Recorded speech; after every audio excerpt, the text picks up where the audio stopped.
Bem-vindos ao Decodificando a Fé. Hoje a gente vai entrar no mundo proibido antes do dilúvio. Prepare-se para decodificar a origem do mal e a linhagem perdida que mudou a história da humanidade. Imagine um mundo diferente de tudo o que você conhece. Esqueça os mapas atuais. Esqueça os oceanos como eles são hoje. Estamos voltando no tempo para uma era onde a Terra era uma massa continental única, exuberante, vibrante, mas onde uma sombra terrível começava a crescer. Muitos pensam que a história de Noé começa com a chuva, mas a verdade é que o dilúvio não foi o início, foi o fim. O fim de uma civilização avançada, complexa e profundamente corrompida. Para entender por que Deus decidiu varrer a humanidade da face da terra, precisamos olhar para o que aconteceu logo depois que os portões do Éden se fecharam. Adão e Eva, expulsos do paraíso, iniciaram a jornada humana em um mundo hostil. E logo na primeira geração, a humanidade se dividiu em dois caminhos opostos. De um lado, o caminho da submissão e da fé. Do outro, o caminho da rebelião, do orgulho e do sangue. Tudo começa com um crime que ecoa até hoje. Caim e Abel, dois irmãos, dois altares, dois corações diferentes. Você conhece a história. Caim, consumido pela inveja, levanta a mão contra seu irmão e derrama o primeiro sangue humano na terra. Mas o que acontece depois é o que prepara o palco para o caos que viria. Deus confronta Caim, e Caim, marcado por Deus para que ninguém o matasse, é banido. Ele sai da presença do Senhor e vai habitar na terra de Nod, ao leste do Éden. A palavra Nod significa peregrinação ou errância. Caim estava destinado a vagar, mas ele se recusou a aceitar essa sentença. Aqui acontece a primeira grande virada da civilização humana. Em um ato de desafio direto a Deus, Caim decide parar. Ele não quer ser um errante, ele quer fincar raízes, ele quer construir um império. A Bíblia nos diz, em Gênesis 4:17, que Caim edificou uma cidade, a primeira cidade da história, e ele deu a essa cidade o nome de seu filho, Enoque. Não confunda este Enoque com o profeta que andou com Deus. Este é o Enoque da linhagem da serpente, da linhagem da rebelião. A fundação dessa cidade representa o momento em que o homem decide viver sem Deus, criando sua própria segurança, seus próprios muros, sua própria sociedade. Dentro dos muros da cidade de Caim, a humanidade começou a evoluir rapidamente. E é fascinante notar que a Bíblia atribui o desenvolvimento da cultura, da tecnologia e das artes justamente à linhagem de Caim. Tivemos Jabal, que se tornou o pai dos que habitam em tendas e possuem gado. Ele dominou a agricultura em larga escala e a pecuária. Tivemos Jubal, o pai de todos os que tocam harpa e flauta. A música, as artes, o entretenimento nasceram ali, talvez para abafar o vazio. E tivemos Tubal-Caim. Esse é o mais perigoso de todos. A Bíblia o descreve como o mestre de toda obra de cobre e ferro. Ele foi o primeiro ferreiro, o primeiro metalúrgico. Pense comigo, para que servia o ferro e o bronze naquela época? Ferramentas, sim, mas principalmente armas. Tubal-Caim armou a humanidade. Se Caim matou Abel com uma pedra, os descendentes de Tubal-Caim agora podiam matar com espadas e lanças. A capacidade do homem de destruir foi amplificada pela tecnologia. E no topo dessa pirâmide de progresso e violência surge uma figura sombria, Lameque. Lameque foi a 7ª geração a partir de Adão, pela linhagem de Caim. E ele representa o ápice da corrupção humana antes da intervenção dos anjos caídos. Lameque foi o primeiro a perverter o casamento, tomando para si 2 mulheres, Ada e Zilá. Ele quebrou o padrão divino de um homem e uma mulher. Mas não foi só isso. Lameque era um homem violento e orgulhoso. Ele compôs um poema, o cântico mais antigo registrado fora de louvores a Deus, e nele ele se gaba de um assassinato. Ele diz às suas esposas: matei um homem por me ferir e um jovem por me pisar. Perceba a arrogância. Caim matou e tentou esconder. Lameque mata e faz poesia sobre isso. Ele zomba da proteção de Deus, dizendo que se Caim seria vingado 7 vezes, ele, Lameque, seria vingado 70 vezes 7. A violência havia se tornado banal, celebrada, institucionalizada. Enquanto a cidade de Caim brilhava com suas forjas de fogo, música e muros altos, do outro lado, uma outra linhagem tentava sobreviver. Adão e Eva tiveram outro filho para substituir Abel, Sete. A Bíblia diz que no tempo de Enos, filho de Sete, começou-se a invocar o nome do Senhor. Enquanto os cainitas construíam cidades e armas, os setitas construíam altares e orações. Mas o mundo estava desequilibrado. A sedução da cidade de Caim era poderosa. A força, o poder militar, a beleza das artes, tudo isso atraía os olhares. O mal tem essa característica. Ele é barulhento, ele é brilhante, ele parece invencível. A população crescia exponencialmente. Historiadores e estudiosos bíblicos estimam que, com a longevidade daquelas pessoas, vivendo quase 1000 anos, e a fertilidade alta, a população da Terra poderia ter alcançado milhões, talvez bilhões de habitantes antes do dilúvio. Não estamos falando de algumas aldeias de barro. Estamos falando de uma civilização global. Imagine cidades imensas, construções que desafiavam a gravidade, conhecimentos que talvez tenhamos perdido para sempre. Uma era de reis sacerdotes, de tiranos que usavam a metalurgia de Tubal-Caim para oprimir e conquistar. A terra começava a se encher de violência. O sangue clamava do solo, não mais apenas o de Abel, mas o de milhares. Mas a humanidade, por si só, apesar de má, ainda era humana. Havia uma barreira que ainda não tinha sido cruzada, uma fronteira proibida entre o mundo natural e o mundo espiritual. Deus olhava para a terra e via a maldade do homem. Mas algo pior estava para acontecer. Algo que mudaria a genética humana e colocaria em risco a própria promessa de um Salvador. Nas sombras, seres espirituais observavam as filhas dos homens. Eles viam que eram formosas. Eles sentiam um desejo proibido, uma inveja da capacidade humana de procriar, de sentir, de dominar a matéria. A corrupção moral de Lameque e a tecnologia de Tubal-Caim prepararam o cenário. O homem já havia se afastado tanto de Deus que abriu as portas para uma invasão de outra dimensão. O palco estava montado. A linhagem de Caim estava armada e orgulhosa. A linhagem de Sete estava cercada. Então os céus se abriram, não para a chuva, mas para a queda. Os vigilantes estavam descendo, e quando eles tocassem o chão, o pesadelo dos gigantes começaria. E a descida não foi metafórica, foi real. O texto de Gênesis 6 abre com um enigma que aterroriza teólogos há séculos. Viram os filhos de Deus que as filhas dos homens eram formosas, e tomaram para si mulheres. Durante muito tempo, tentaram dizer que eram apenas homens comuns, mas textos antigos, como o livro de Enoque e o de Jasher, revelam a verdade sombria. Eram os vigilantes, seres celestiais que, movidos por um desejo proibido, decidiram abandonar sua habitação original. Eles aterrissaram sobre o cume do Monte Hermon, na fronteira norte de Israel. Eram 200 líderes celestiais, comandados por uma entidade chamada Semi-Hazá. Ali, naquele pico gelado, eles fizeram um pacto solene. Eles sabiam que cruzar a fronteira entre o espírito e a carne era uma transgressão que mudaria o destino do universo. Mas a luxúria e a inveja da humanidade falaram mais alto.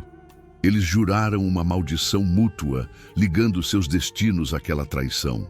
Mas eles não trouxeram apenas sua presença física, trouxeram conhecimento proibido, Um anjo chamado Azazel ensinou os homens a forjar espadas, facas e escudos muito mais letais do que qualquer coisa vista antes.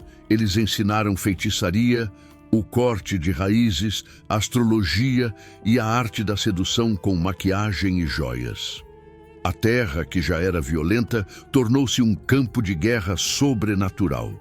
A humanidade agora tinha armas divinas nas mãos de homens com corações malignos. Então, a união profana aconteceu. Das relações entre esses seres e as mulheres humanas, nasceram criaturas que a biologia não podia explicar. A Bíblia os chama de Nefilins. A palavra vem do hebraico Nafal, que significa aqueles que caíram, ou os caídos. Eles cresceram de forma assustadora. Não eram apenas homens altos, eram híbridos, aberrações genéticas com força sobre-humana e um apetite voraz que a Terra não conseguia sustentar. O mundo antigo mergulhou no caos. Os textos descrevem que esses gigantes consumiram todo o trabalho e colheita dos homens. Quando a comida acabou, eles se voltaram contra os animais e depois contra os próprios humanos. Eles devoravam carne crua e bebiam sangue, violando todas as leis da natureza. Cidades inteiras viviam aterrorizadas sob a sombra desses tiranos que exigiam ser adorados como reis e deuses. A corrupção não foi apenas moral, foi biológica. O objetivo final dessa invasão era poluir o DNA humano, o código da vida, para que a promessa de um Messias futuro fosse anulada. Se toda a carne fosse corrompida, não haveria um humano puro para salvar a humanidade. Animais e humanos foram misturados em experiências genéticas bizarras. O mundo antediluviano havia se tornado um laboratório de horrores a céu aberto. Deus olhou para a terra e viu que toda a carne havia corrompido o seu caminho. O arrependimento divino mencionado na Bíblia não foi um erro de cálculo, mas uma dor profunda, como a de um pai vendo um filho perdido para as drogas. O veredito foi dado. O mundo precisava ser lavado. A criação precisava de um reset. Mas em meio a essa escuridão genética absoluta, os olhos do Senhor encontraram um único homem. Um homem cuja linhagem ainda não havia sido contaminada. Mas quem era esse homem? A Bíblia diz que Noé achou graça aos olhos do Senhor. Em um mundo onde o DNA estava sendo reescrito e a violência era a lei, Noé permaneceu geneticamente puro e moralmente justo. Ele não era apenas um fazendeiro, ele era o último guardião da humanidade original. E Deus lhe deu uma missão que, aos olhos daquela sociedade avançada, parecia a definição clínica de loucura: construir um transatlântico no meio do continente. A ordem não foi vaga. Deus entregou a Noé um projeto de engenharia naval perfeito. Faze para ti uma arca da madeira de gofer. As dimensões eram colossais: 300 côvados de comprimento, 50 de largura e 30 de altura. Estamos falando de um edifício flutuante de quase 150 metros, com capacidade de carga equivalente a 500 vagões de trem de carga modernos. Engenheiros navais hoje confirmam: a proporção da arca, 6:1, é a estrutura mais estável possível para suportar ondas gigantescas.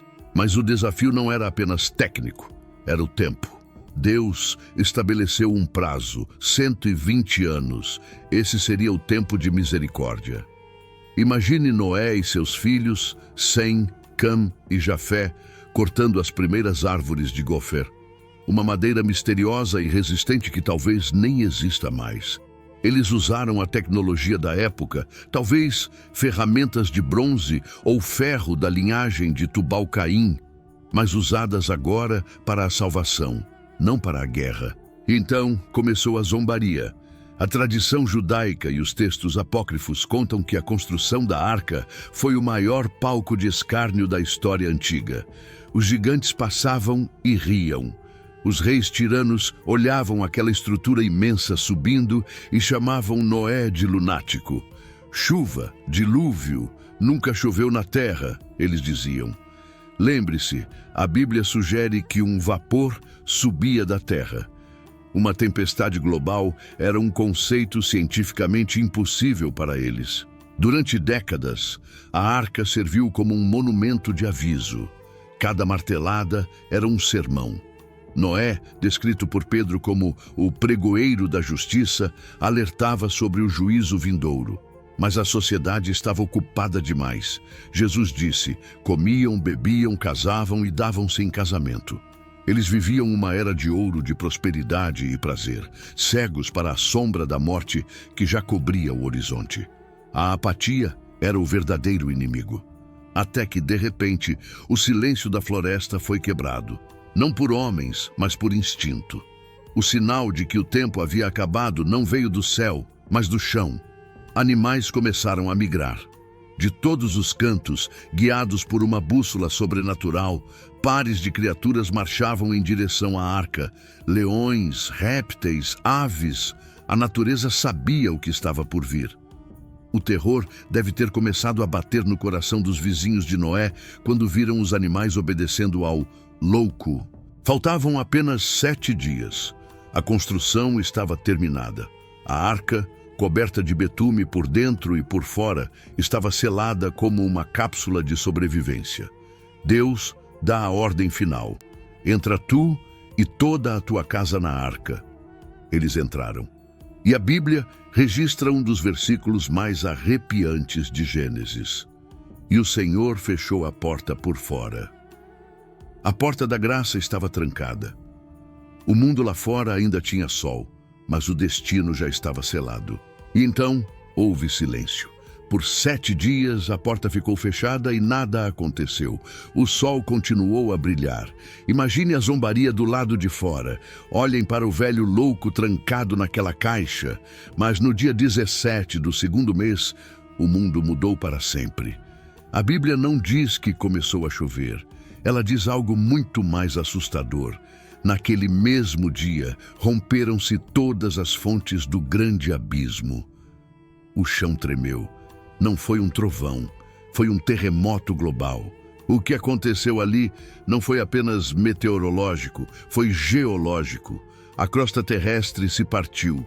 Géiseres de água superaquecida e magma explodiram do solo com a força de milhares de bombas atômicas. A teoria das hidroplacas sugere que havia oceanos subterrâneos sob alta pressão que rasgaram a Terra, lançando jatos de água supersônicos para a atmosfera.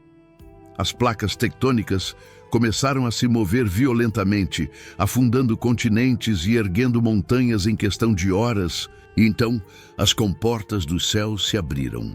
Se a teoria do dossel de água estiver correta, uma camada de vapor que protegia a Terra e criava o efeito estufa perfeito, ela colapsou.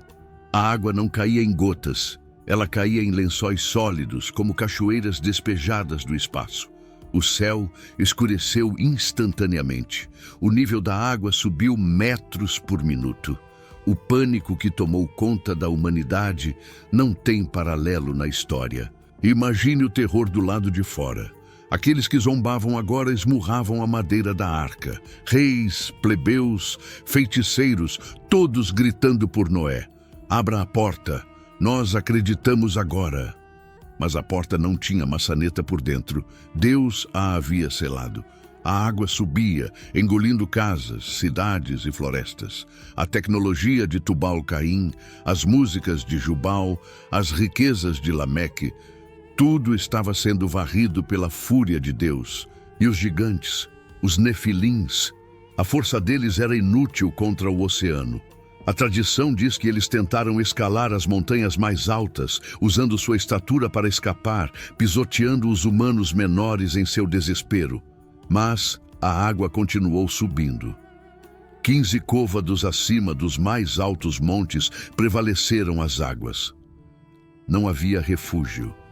A engenharia genética dos anjos caídos, os híbridos monstruosos, tudo foi afogado e enterrado na lama para virar os fósseis que encontramos hoje. Enquanto o mundo lá fora gritava e morria, a arca flutuava. Dentro, o som devia ser ensurdecedor. A chuva batendo na madeira, o gemido da estrutura rangendo, o barulho dos animais agitados. Noé e sua família sentiram o chão sair debaixo deles. Eles estavam à deriva num oceano global, sem leme, sem velas, guiados apenas pela mão de Deus. A escuridão era total.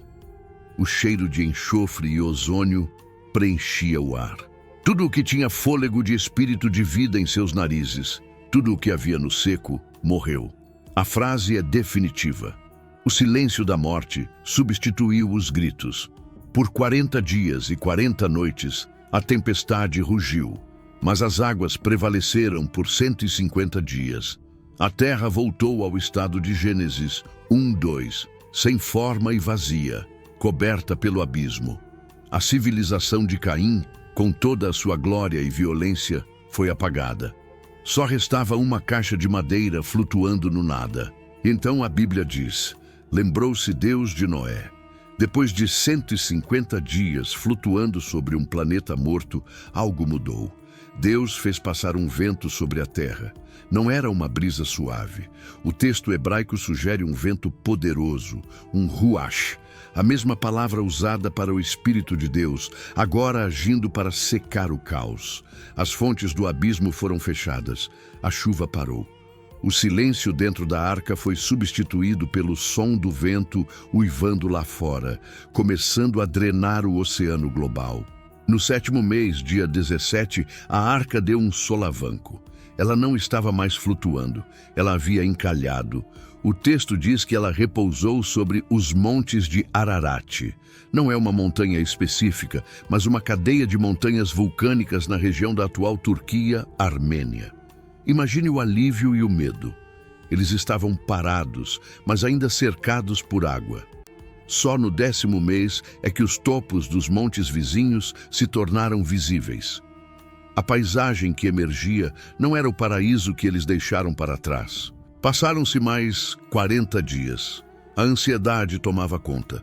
Noé decidiu abrir a janela que havia feito. Era a primeira vez em quase um ano que eles viam a luz do sol direta. Ele precisava de informações. Ele soltou um corvo. O corvo é um animal necrófago. Ele se alimenta de carniça. A Bíblia diz que ele ia e voltava.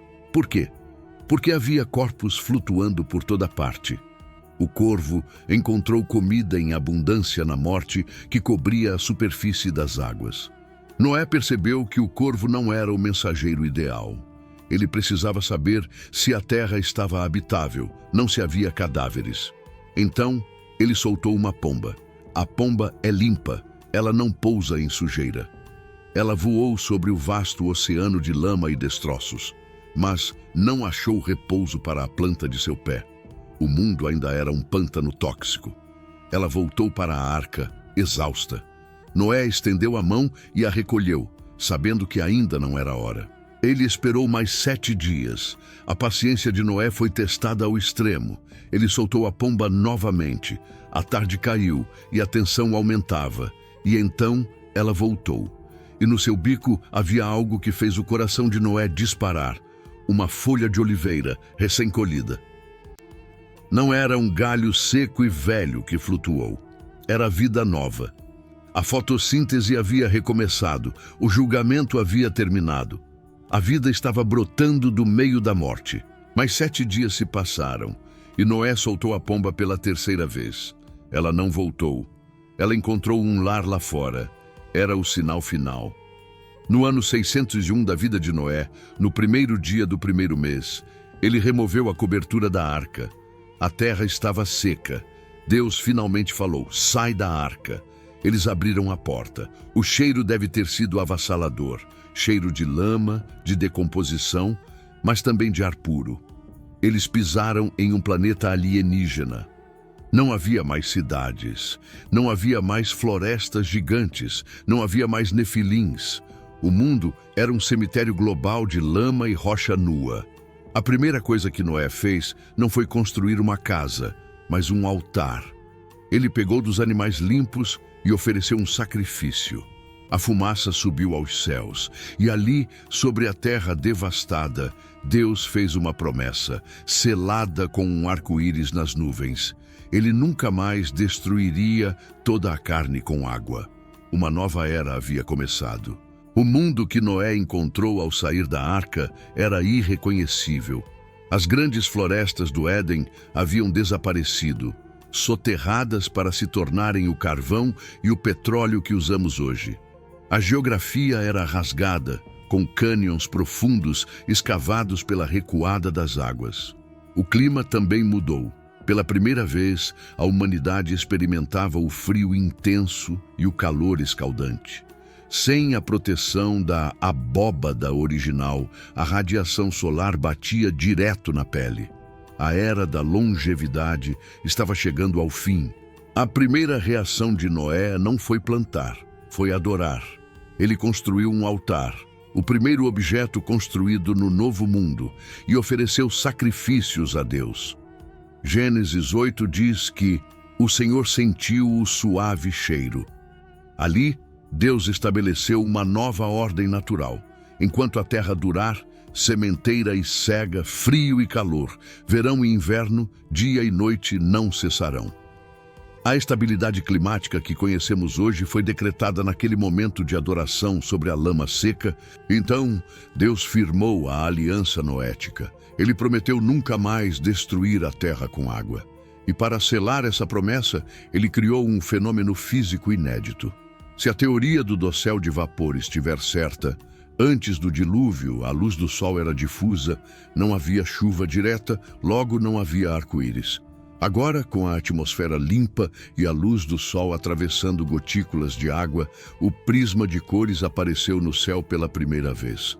O arco da aliança era a assinatura de Deus nas nuvens. Mas a história de Noé não termina em glória. A Bíblia é brutalmente honesta. O herói da fé, agora um lavrador da terra, plantou uma vinha, bebeu do vinho e se embriagou. Ele ficou nu dentro de sua tenda.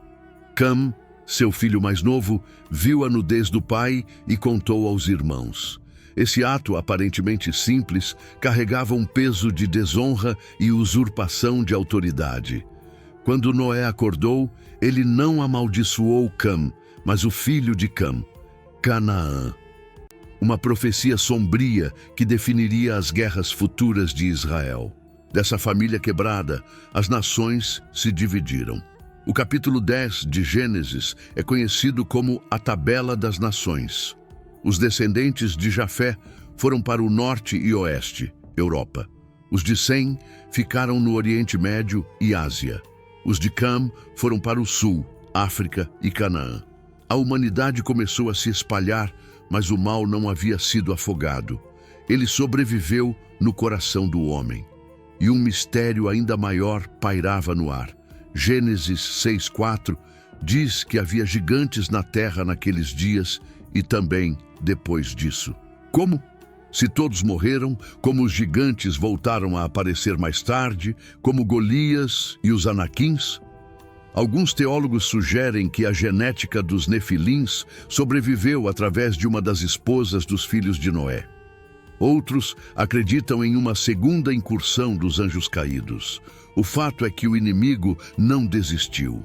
A semente da serpente estava pronta para brotar novamente, não mais em forma de monstros físicos, mas em forma de um império rebelde. A saga do dilúvio termina aqui, mas a guerra contra os céus estava apenas recomeçando. Poucas gerações depois, um homem chamado Nimrod, bisneto de Noé, se levantaria não para construir uma arca, mas uma torre para tocar os céus e desafiar o próprio Deus. Mas essa é a história para a nossa próxima série, A Rebelião da Babilônia. Se inscreva no canal e ative o sininho, porque o mistério da confusão das línguas vai ser decodificado.